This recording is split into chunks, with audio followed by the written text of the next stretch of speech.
అనగనగా ఒక అడవిలో పచ్చని చెట్ల మధ్య అనేక జంతువులు నివసించేవి. వేసవికాలం రావడంతో ఆ అడవిలోని నది ఎండిపోయింది. జంతువులన్నీ నీరు లేక అనుమతించిపోయాయి. ఈ సమస్యకి ఎలాగైనా పరిష్కారం కనుక్కోవాలని జంతువులన్నీ నిర్ణయించుకున్నాయి. మరుసటి రోజు అడవికి రాజు అయిన సింహం జంతువులన్నింటినీ సమావేశానికి పిలిచాడు. సింహరాజు ఒక పెద్ద రాయిపై నిలబడి గర్జించాడు. మనకు నీరు లేదు, త్వరగా మరొక మార్గం కనుగొనాలి. అప్పుడు ఏనుగు తన తొండం పైకి చూపిస్తూ ఇలా అంటుంది. రాకీ హిల్లో ఒక లోతైన బావి ఉంది. అందులో తాగడానికి నీళ్లు ఉన్నాయి, కానీ మనకు అందటం చాలా కష్టం. జంతువులు కంగారు పడ్డాయి. బావి లోతైనదే అయినా ఆ నీటిని పైకి ఎలా తీయాలో వారికి తెలియదు.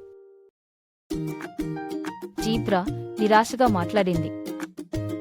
మనలో ఎంత బలమైన వారైనా బావి లోతులోని నీటిని పైకి లాగలేరు. అంతా మౌనంగా ఆలోచిస్తుండగా తాబేలు టిటో ఇలా అంటుంది. నాకు ఓ ఆలోచన ఉంది. మనం ఒక బకెట్ను ఆడు ద్వారా కిందకు దించి నీటితో నింపి పైకి లాగగలము. అందరూ ఉత్సాహంగా పని మొదలుపెట్టారు. కోతులు చెట్లపైకి ఎగిరి బలమైన దారాలను తెచ్చారు. కోతిపాత తాబేలు తొడుగును చూసి దానికి తాడును గట్టిగా కట్టాడు. అందరూ అది తీసుకుని రాకీ హిల్ బావికి వెళ్లారు. కోతి మరియు చిలక లోతైన బావిలోకి చూశారు. లోపల నీటి చప్పుళ్ళు వాటికి వినిపించాయి. కోతి మోమో బకెట్ను కిందకు వదిలాడు. కాని పైకి లాగుతుండగా అది ఒరిగిపోయి నీరు కింద పడిపోయింది. అందరూ నిరాశగా చూశారు.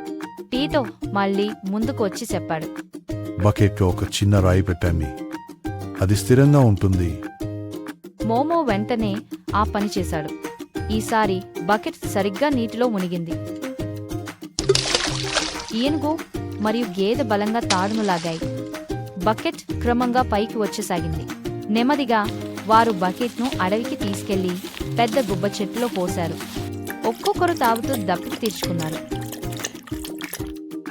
సింహ రాజు లియో టీటో వైపుకు తిరిగి చెప్పాడు. నీ తెలివితేటలు మమ్మల్ని కాపాడాయి. బలం ముఖ్యం, కాని తెలివి మరింత విలువైనది.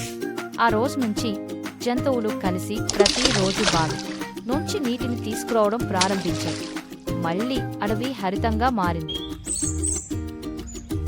ఇది ఒక చిన్న తాబేలు గొప్ప తెలివితో సాధించిన అద్భుత విజయం. ఈ కథ యొక్క నీతి, బలం ముఖ్యం, కాని తెలివి మరింత విలువైంది. ఐక్యతతో కూడిన తెలివైన ఆలోచన ఏ సమస్యనైనా పరిష్కరించగలదు.